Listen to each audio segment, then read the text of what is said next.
மூசாவுக்கு மிக உரிமையானவர்களும் மிக முதன்மையானவர்களும் உங்களை விட நாங்க தான் என்று நபி ஸல்லல்லாஹு அலைஹி வஸல்லம் சொன்னாங்க. ஒரு மனிதனை இன்னொரு மனிதனோடு இணைக்கக்கூடிய முதன்மையான விஷயம் என்னது?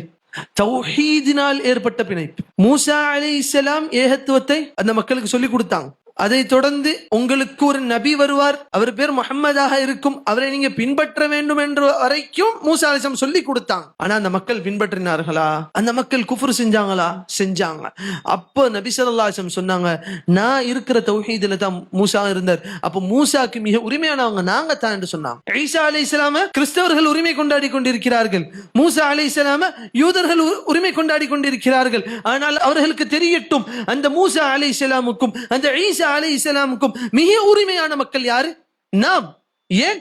அவர்களோட வார்த்தைகளை உண்மைப்படுத்தியவர்கள் நாம். وَمُصَدِّقًا لِمَا بَيْنَ يَدَيْهِ مِنَ التَّوْرَاةِ وَالْإِنْجِيلِ. அல்லாஹ் குர்ஆனை எந்த வகையில் இறக்கினான்? அந்த தௌராத்தையும் இன்ஜீலையும் உண்மைப்படுத்தக்கூடியதாக அல்லாஹ் இறக்கினான். ஆனால் இவர்கள், இந்த யூதர்களோ கிறிஸ்தவர்களோ என்ன பண்ணாங்க?